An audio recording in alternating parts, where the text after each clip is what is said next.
তুই এই বউকে তালাক দিবি, আমার আদেশ। আমি অনেক কষ্ট করে তোকে বড় করেছি বাবা, আমি অনেক সুন্দর সুন্দর মেয়ে দেখে তোকে একটা বিয়ে করাই দিব। তুই চিন্তাই করিস না, আমি আছি তো। কি তুমি আমাকে তালাক দিবা? আজকে এই বাড়িতে হয় আমি থাকবো, না হয় তোমার মা থাকবে। তুমি আজকেই তোমার মাকে এই বাড়ি থেকে গ্রামে দিয়ে আসবা, না হলে আমাকে ডিভোর্স দিবা। আর যদি সেটাও না পারো তাহলে আমার মরা মুখ দেখবা।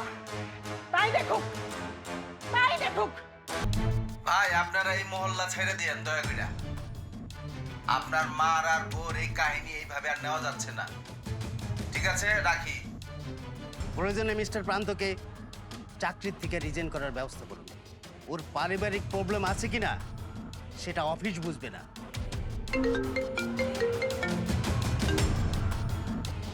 প্রান্ত, কই তুই?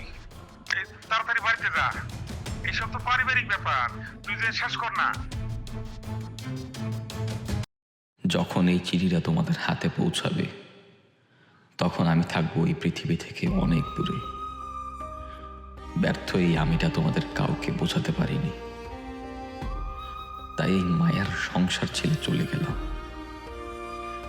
সারাটা দিন অক্লান্ত পরিশ্রম করে রাতে যখন বাড়ি ফিরতাম তখন মায়ের হাজারটা অভিযোগ থাকতো আমার বউয়ের ব্যাপারে। আর বউকে সময় দিতে না পারার কারণে তারও অভিমানের শেষ ছিল না। মাগো, তুমি চেয়েছিলে আমি তোমার কোলে ঘুমাই, আর বউ চেয়েছিল আমি যাতে ওকে সময় দিই।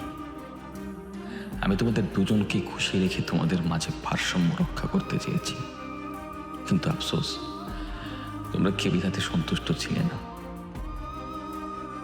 প্রাণপ্রিয় বউ, তোমাকে যেদিন প্রথম দেখেছি সেদিনই মনের ঘরে বউ বানিয়ে ফেলেছি, কিন্তু বাস্তব বিয়ের পর তোমাকে তোমার মতো করে সুখী করতে পারিনি।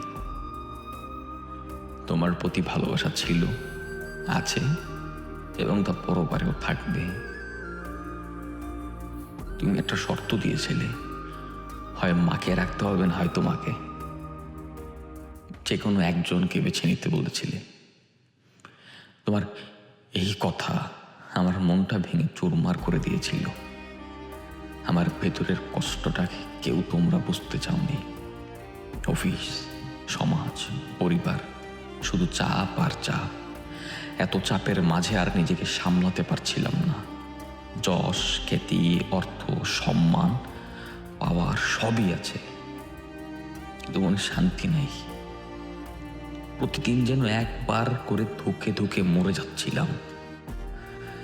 টাকা দিয়ে যদি শান্তি কেনা যেত তাহলে হয়তো আরো কিছুদিন বাঁচতে পারত। বড় ভাই, মেজো ভাই, তোমাদের অনেক ভালোবাসি।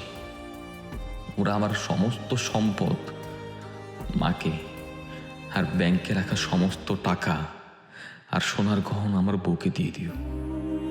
আশা করি তাদের বাকিরা জীবন এই অর্থ সম্পত্তি খুব সুন্দরভাবে কাটবে। শুধু থাকবো না আমি, আর আমার মৃত্যুর জন্য কেউ দায়ী নয়। কারো প্রতি কোনো অভিযোগ নেই। আত্মহত্যা মহাপাপ জেনেও সেটাই করতে বাধ্য হলাম। ক্ষমা করে দিও সবাই। বিদায় পৃথিবী।